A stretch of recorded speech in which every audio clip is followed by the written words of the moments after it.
One morning I was scrolling through Limitless to find a new deck for a new video, and then I came across it.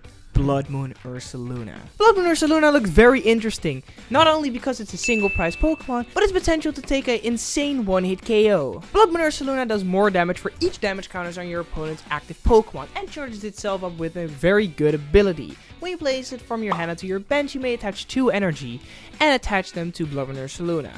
This is a very cool ability, and is even better when you combo it with Calamitous Snowy Mountain that puts damage on Ursaluna. Meaning, you can then Munkidori off the damage to your opponent's active Pokemon, and then take a big one-hit KO. And to be really honest, at first glance, this deck seems insane, with Lunatone and Solrock as a very good engine. But the real question now is Blood Moon Ursaluna actually a good single prize deck? Or is it one of those decks that looks really promising, but actually is just inconsistent and bricks? So today I played multiple matches with the deck to see if it's actually any good. I wanted to see if this deck can actually perform up against meta decks on the TCG Live rank ladder. One match made the deck look absolutely insane, so by the end of this video you'll know if this is an actual good rogue deck, or if it's something that is just not worth your attention. Here's the full list, and let's get into match 1. Alright, and our opening hand is pretty decent actually. Starting with Solrock is pretty good, especially going second. Yes, and it looks like we're up against Mega Kangaskhan Buffalon, which is a very good matchup for this deck. And since our hand wasn't that good, I decided to Lillie. Holy shit, this is bad. What the hell happened, bro? Yeah, so that really happened. Lillie really got us absolutely nothing. A couple Arvens, but it is what it is. Our opponent here plays Arven, gets Precious Trolley and Bravery Charm. I'm pretty sure, though, he's not able to knock out Solrock this turn. Next turn, we'll just get, well, Arven for a secret box. Get Ardazon, Fighting Gong, some other stuff. How much damage do we have to do to this guy? 410. We should be able to do that. He has no energy in play, so we are in a pretty good spot. Yeah, so because he whiffed the energy, that means at the earliest he will attack in 2 turns. And to make that happen, he would still need to hit a Crispin. Lunar Cycle. A horrible Lunar Cycle. At least we have Arven to get Secret Box. And we press Secret Box. Welp. We can attach this here since we can E-switch maybe on a later turn, you know? Yeah, and the reason we, of course, attach an energy to Lunatone is so you can E-switch it to a Munkidori without attaching an energy for that turn. Cosmic Beam for 10. Nah, but next turn we need something good, bro. This is not looking good for the first match. Don't forget, though, even though we aren't looking that well, our opponent still only has 1 energy attached to his Mega Kangaskhan and will not be able to attack this turn. He just Lillies this turn, run errands to draw a couple cards. And it's a pass again. Unfortunately, with those types of draws, we're not going to be making it. Here I Fighting Gong, and I was contemplating to get something else and ended up getting Blood Moon Ursaluna, which was definitely not a good play. We are going to get Earthen Vessel and ourselves a counter gain for maybe a later turn. Let's Earthen Vessel, get ourselves a couple energy. We're not going to use the Cramorant anyway. Get 2 energy. Okay, let's see if we can actually do something this turn. Lunar Cycle. Can at least put Ursaluna down. That's good. No damage though.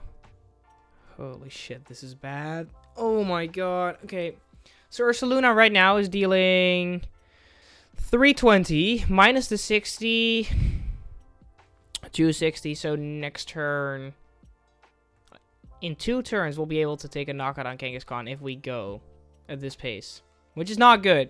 We can at least draw something again with Lunar Cycle next turn, but this is just not looking good. And not even our board is that bad, but like, or this matchup is good, but the board is just bad. Even though we're still behind, don't forget we're a 1 prize deck and they play 3 prize Pokemon, so clutching this up should still definitely be doable. I mean, yeah, rapid fire combo doesn't matter, he's gonna get knocked out. Solrock is dead. Let's hope we can find something to KO this Kangaskhan. Nest Ball. That is a Munkidori.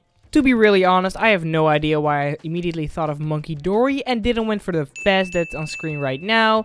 Fezandipiti would have been way better here. Energy Retrieval. Lunar Cycle. How? Okay, to be really honest, looking this back, it still surprised me how unlucky we got here. We basically lunar cycled for 3 to 4 turns in a row and got nothing. We end up going for a Budew play where we retreated to Budew and just item lock in since we are not able to deal any sufficient amount of damage to take the KO. Yeah, I'm not happy about this position. This is an absolutely awful position. I mean, our hand is absolutely bloated. I hope this is not how the deck usually functions because I was really excited to try out this deck. And as far as it just had as it stands right now, as it stands right now, the deck is not functioning that well. But mark my words when I say this will all change very soon. The next couple of turns are going to be absolutely crazy. Arven, we need a stadium and we still haven't found a stadium. Lunar Cycle. There's a stadium. Finally!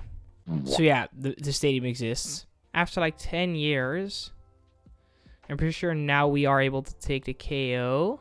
Yeah, okay, so here we Adrenabrain, move on of the 20 damage onto the Kangaskhan. Retreat into our Blood Moon Ursaluna. I guess it's Fighting Gong, that's it. Okay, and now we just... Mad Bite for 380, take the knockout on Kangaskhan. He has no backup Kangaskhan, so that's good for us. And as it stands right now, we basically win next turn.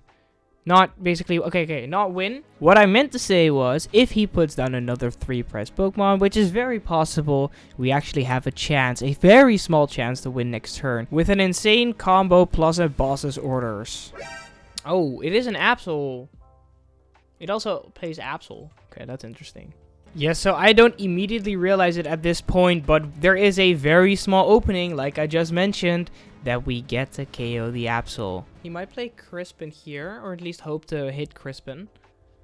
That is a Lillie, not a Crispin, unfortunately for him. Yeah, so our opponent bumps our stadium, which is a crucial piece to taking the KO on the Mega Absol, but luckily we have Secret Box in hand, and he passes it over to us. Let's see what we can make of it. Okay, so if we get Stadium, double Munkidori on there.